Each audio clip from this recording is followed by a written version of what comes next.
Everybody, welcome to Ask Dr. Testosterone, starring Dr. George Tsouliadis and brought to you by his amazing book, The Bible of Bodybuilding 2. Look at how big that thing is, over 700 pages. Everything you need to know about training, nutrition, supplementation, of course, PED use. You can get that on Amazon.com. And now, all the way from Athens, Greece, please welcome Dr. George Tsouliadis. Welcome, Doctor. Welcome. Hello, Ron. Have a nice week. I just got a little bit tanned yesterday from the beach. It was my first, swimming attempt this year. I've never been so early on the beach, in the sea. It was cold, yeah, but the temperature was really warm, was 70. Wow. And yeah, it was great. And this thing is priceless, lying down on the beach with such a good weather and feeling really relaxed. I think this is much more priceless rather than making money and don't be able to spend and enjoy life, Yeah, absolutely. So I asked you right before we started recording because you posted some pictures and I thought they were from months ago. But no, actually, it was yesterday. My weight is 198, but I have to tell you something now. The last couple of weeks, actually the last month, non-steroidal decalinate is history for good from Greece. I don't know the reasons, but the most reasonable cause is that they want to export it 10 times more expensive abroad. It costs only $3 in Greece. $3? Yeah. For a 10 millimeter vial? Yeah. Huh? For 10 millimeters? The 50 milligram vial, yeah, from Aspen. And an orthopedic surgeon called me and said, I cannot prescribe it. It's out of the list. And I searched all my, connections with the pharmacies, and they said, yes, we don't have even any stock anymore. So I had a couple of boxes. So I said, what the heck, why am I not using this for the last time of my life? Because I hate using underground stuff. So I'm injecting now 50 milligrams per week for the last couple of weeks, but I'm not going to take it anymore. And along with my TRT, so a little bit, I gained 5 pounds, 2 kilograms. And I think this is fluid retention because I don't look that sharp in my jawline now. But I think I look a little bit more fuller now. So I'm going to quit it, of course, by next month. And then Deca will be history. I haven't used Deca since 1 year now when I was back from the Arnold. And for my photo shooting in the States, I quit Deca, of course, for the sake of the fluid retention. Yeah. Anyway, I think I had a little bit relief because my joints were a little bit discomfort, my shoulders. But that's the price you pay for this fluid retention over here. You get a little bit more bulky. Yeah. Diet is the same, But I have a really good, I guess I'm around 8%. I don't look bad. Yeah. They said you don't look very different from those photo shoot pictures. You look like the same body fat percentage, basically. You don't look like you put on much fat at all. Water retention with Febronal because I was drier early in the morning. Yeah. I try to retain the same conditioning, even though my cardio is not as consistent. My diet, pretty much is with moderate carbs. Yeah, you eat very, very clean. You post a picture here. It's all like it's like a guy with a bodybuilder dieting, and that's how you eat all the time. Basically, very, very clean. I have concerns now about doing a guest pose when I'm gonna be 50 because I hate abusing drugs. I don't want to go in a show and I have to use the drugs I was using in the past. So because I'm a perfectionist, I know many guys even would look worse than me on stage, but if there is somebody as good as me, he would definitely beat me with more compounds, So I don't know. The president of the Greek IFBB is a friend of mine, actually is a patient of mine. So I asked him by November if he wants me to guest pose, Yeah. Not with bathing suit trunks, but with the shorts. Yeah, we shall see. All right, cool. All right. Well, it's Ask Dr. Testosterone, so let's ask you some questions. Here's a good one. Doctor, for a natty individual, natural individual who has high PSA, can they take DHEA to increase muscle growth without side effects or challenges with prostate or increased PSA or not being able to urinate would taking the DHEA increase muscle growth, and what would be the milligrams to take? Well, actually, DHEA is not something that enhances performance. It's something that makes you feel better, improves your immunity, your cognitive function, perhaps your sex drive because it liberates more free testosterone. But yes, the DHEA will certainly metabolize to DHT that will affect your prostate. All right, that's why they have this warning or disclaimer that if you are already in stage of prostate cancer, do not use DHEA. Plus, people that have also hair thinning may be affected by DHEA. I don't think it's a serious ergogenic. Only perhaps to natty females can have some effect. Yeah. That's all. So use it for a lifestyle, and if your PSA is above of your age limit, then do not use the DHEA. But it's something, consider as anti-aging supplementation. 50 milligrams a day, standard dose? Depending on your SDHEA levels. So if you are below mid-range, use double of 25. Okay. If you are above the mid-range, just use one dose of 25. Okay. Here's a good one. I haven't heard this term in years. What's your opinion about front loading 750 milligrams testosterone plus 600 milligrams Deca every week for 8 weeks, and in first week 1,500 milligrams and 800 milligrams of each? Or is it better to start off with a low dose, 250 plus 200, and bump it up every 2 weeks? I mean, weeks 1 through 2, 250 and 200, weeks 3 through 4, 500 and 400, et cetera, up to 1,800. Yeah, does it really matter? Well, I believe the opposite. So you should start low and go slow and gradually increase and make up the pyramid, when you hit the top and then you go down. Yeah. Because in this way, perhaps you saturate in a lesser degree your receptors. All right. Yeah. The only thing you can do in first place is use a fast ester, like propionate or MPP, or acetate, or even suspension. For the first week, you have this kick, and then use the casual esters. Well, I mean, I remember people talking about front loading like 15, 20 years ago. What's the theory? Why is that supposed to be a better way to do a gear cycle? It's just how you say it,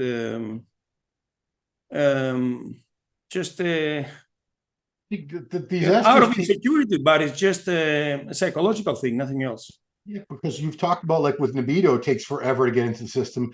These things we're talking about, testosterone, Deca. Well, this guy refers to cycle, right? Yeah. I said why I mean, you're not gonna feel the difference if you go the opposite direction. Besides, if you're gonna increase your doses gradually, you're gonna week by week feel the increase in the dose. Otherwise, if you go downhill from a large shot, I believe you don't have a benefit. Yeah, that's my thoughts, but I'm glad you confirmed it because it never made sense to me. No. Another question for you: what are your thoughts on the brain-stimulating nootropic modafinil for increasing dopamine and serotonin levels? I never use modafinil, but they say it's very good for the snipers, for the lawyers, for the cops, for those that make late shifts, the doctors also, the nurses. I think fighter pilots use it. Yeah, also, yes. Even NASCAR, Formula One, MotoGP. But I don't think it interferes with central nervous system and adrenaline rush. So you don't have this heart palpitation and trembling in the fingers. Yeah, so it's just a nootropic, This is very good because it stimulates your brain, but without having this speeding the heart rate, which is very uncomfortable. Yeah, that sounds great. Okay. Are there any like major side effects that you know of to modafinil?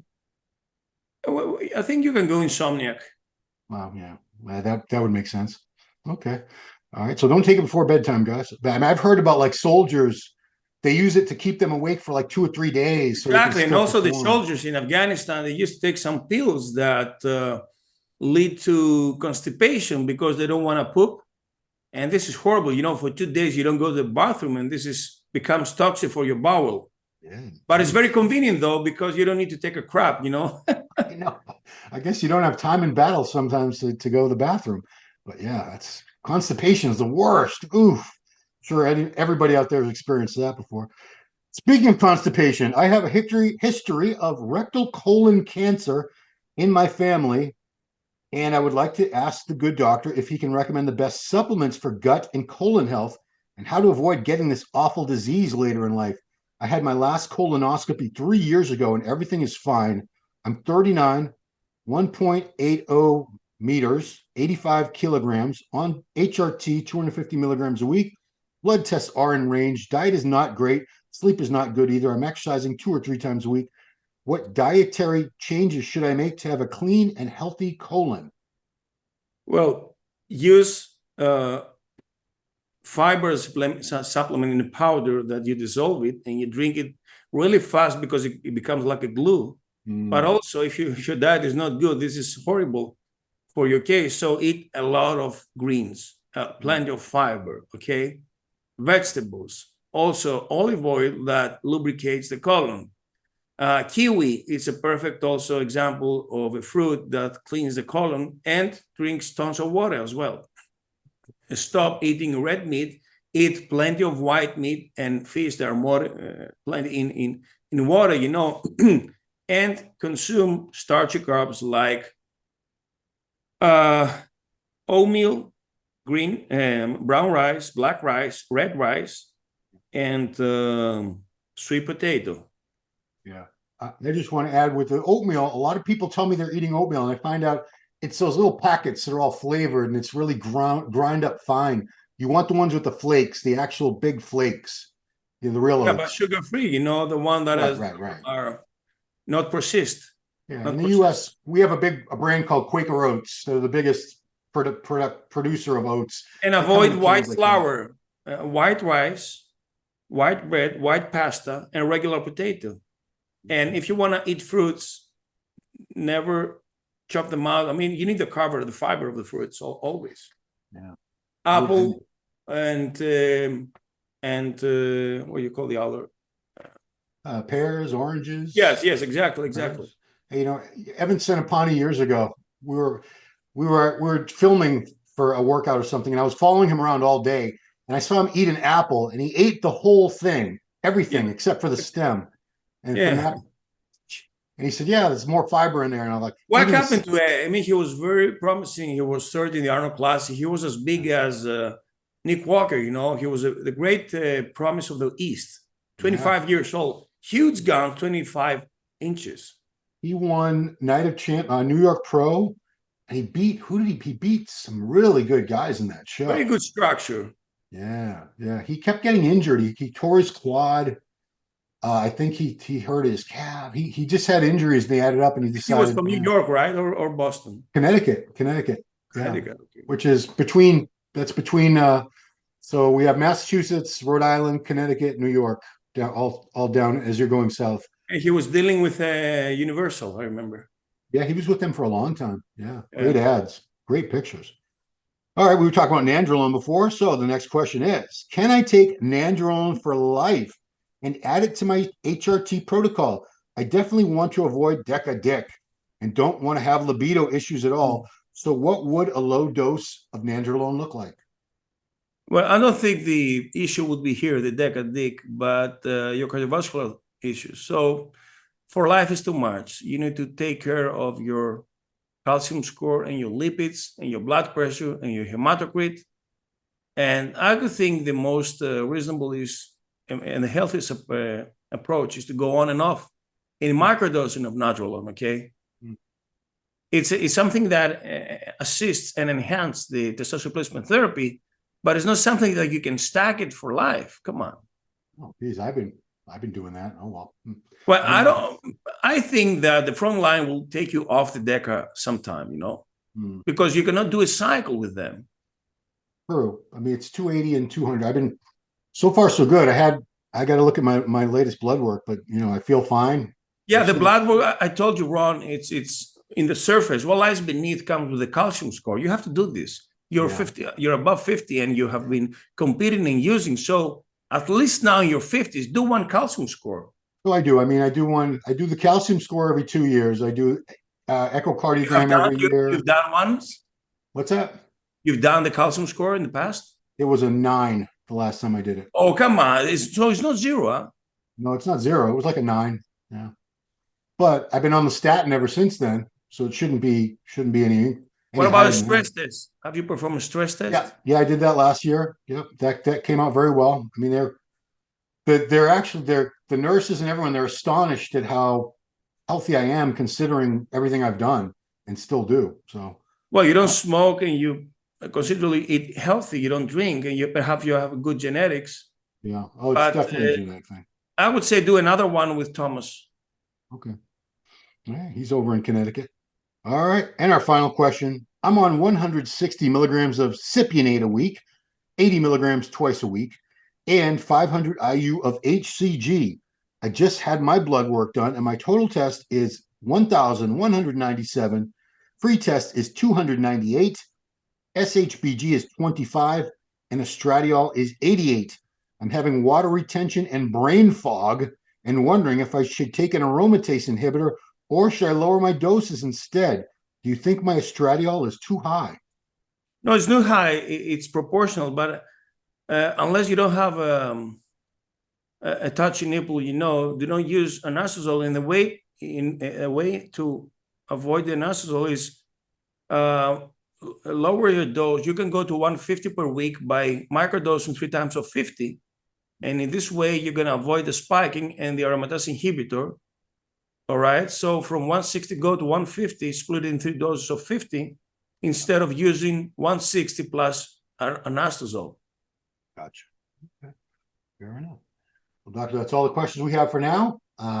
Letting people know that in a couple of weeks, we're working on a very special guest. Yeah. You come up with the best guests, doctor. They're people that you always come up with the best people to interview. Yeah, it's somebody that inspired me through my early stages. I consider him as my a good friend, and supporter.